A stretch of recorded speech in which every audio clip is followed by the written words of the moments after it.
chest leads. We spoke about the limb leads. There are two types, unipolar, bipolar. അതിൽ ഓരോ ഇതിൽ യൂണിപോളാറിന് 3 എണ്ണം ഉണ്ട്, ബൈപോളാറിന് 3 എണ്ണം ഉണ്ട്. അതെല്ലാം നമ്മൾ പറഞ്ഞു. ലിംബ് ലീഡ്സ് തീർന്നതിന് ശേഷം we are coming on to the chest leads. There are 6 types of chest leads, V1 to V6. And ഓരോ ലീഡ്സും ചെസ്റ്റ് ലീഡ്സ് ചെസ്റ്റിൽ പൊസിഷൻ ചെയ്തിരിക്കുന്ന ഇലക്ട്രോഡ്സ് എവിടാണെന്നുള്ളതാണ് നമ്മൾ പറയുന്നത്.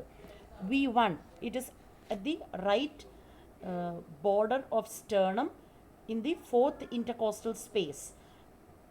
Right side, right border of the sternum at the 4th intercostal space. അതിന് just coincide ചെയ്ത് left സൈഡിൽ ആയിട്ട് തന്നെയാണ് V2, 4th intercostal space, left border of the sternum. Now V3 പറയുന്നതിന് മുന്നേ V4 പറയാം. V4 എന്ന് പറയുന്നത് is in the 5th intercostal space where it is cut by the mid clavicular line. ഈ ക്ലാവിക്കിളിൻ്റെ നടുക്ക് നമ്മൾ ഒരു ഇമാജിനറി ലൈൻ വരച്ചിട്ട് ക്ലാവിക്കിളിൻ്റെ നടുക്കായിട്ട് താഴോട്ട് വരുന്ന is called as the mid clavicular line. So ആ മിഡ് ക്ലാവിക്കുലാർ ലൈന് കോയിൻസൈഡ് ചെയ്ത് 5th intercostal സ്പേസിൽ വരുന്ന പോയിന്റിനെയാണ് V4 എന്ന് പറയുന്നത്. So V3 will come between V2 and V4. So once you find out V2 and V4, you can place the V3 between V2 and V4 and you will get V3. Now V5 എന്ന് പറയുന്നതും V6 എന്ന് പറയുന്നതും is all coinciding the 5th intercostal space, but അതിൻ്റെ lines is different. V4 mid clavicular ആണെന്നുണ്ടെങ്കിൽ V5 എന്ന് പറയുന്നത് is at the anterior axillary line and V6 is in the mid axillary line. So ആക്സിലയുടെ നേരെ centre പിടിച്ചിട്ട് സൈഡിലായിട്ട് താഴോട്ട് പോകുവാണെങ്കിൽ that will be the mid axillary line. ആ മിഡ് ആക്സിലറി ലൈനിന് കുറച്ച് ആൻറ്റീരിയർ ആയിട്ട് 5th intercostal സ്പേസിൽ തന്നെ നമ്മൾ V5 ചെസ്റ്റ് ഇലക്ട്രോഡ് വെക്കുന്നത്. So this is how your chest leads are placed. And this is the full leads എല്ലാം കൂടെ വെക്കുമ്പം നമ്മൾ എങ്ങനെയാണ് ഹാർട്ടിനെ വ്യൂ ചെയ്യുന്നത്. ദ ഈത്തോവൻസ് ട്രയാങ്കിൾ ലീഡ് 1, 2, 3 ഒരു ട്രയാങ്കിൾ ഫോം ചെയ്ത് AVR, AVL, AVF കൂടെ വെക്കുമ്പം അത് എങ്ങനെ കോയിൻസൈഡ് ചെയ്താണ് ഹാർട്ടിനെ മൊത്തം നമ്മൾ മോണിറ്റർ ചെയ്യുന്നതെന്നുള്ളതാണ് കാണിക്കുന്നത്.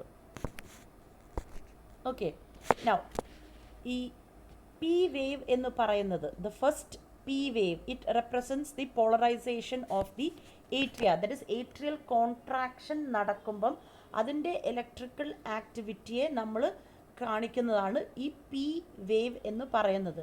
It is A dome shaped wave. Duration of P wave is 0.1 second. Okay, that is atrial systole is 0.1 second and diastole is 0.7 second. So അത് രണ്ടും കൂടെ കൂട്ടുമ്പോഴാണ് ഏട്രിയൽ ഇവൻറ്റ് 0.8 seconds വരുന്നത്. സോ അതിലെ ഏട്രിയൽ ഇവൻ്റ് ആണ് 0.1 second. നമ്മൾ നേരത്തെ cardiac സൈക്കിളിൽ പഠിച്ചത് തന്നെയാണ് ഈ P വേവ് എന്ന് പറയുന്നത്. QRS കോംപ്ലക്സ്, പിങ്ക് ആയിട്ട് ഡാർക്ക് പിങ്ക് ആയിട്ട് കാണിച്ചിരിക്കുന്ന QRS കോംപ്ലക്സ് എന്ന് പറയുന്നത് it represents the depolarisation of your ventricles. Depolarisation എന്ന് പറയുന്നത് is the contraction of your ventricles, and the T wave represents the repolarization of your ventricles, that is the relaxation of your ventricles.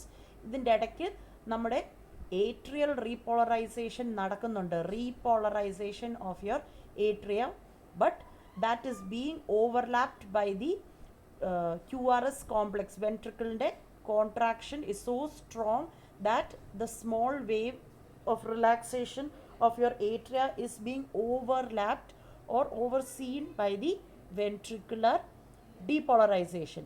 So these are the electrical activity and the causes of their activities. Now the intervals, PP interval ഉണ്ട്, RR intervals ഉണ്ട്, PQ intervals ഉണ്ട്, PR intervals ഉണ്ട്. Now PP or RR interval, it is ഒരു പിയും വേറൊരു പിയും തമ്മിലുള്ള ഇൻ്റർവെല്ലാണ്. It is the intervals between two successive P wave or 2 successive R waves, which is a full cardiac cycle, that is a 0.8 second duration.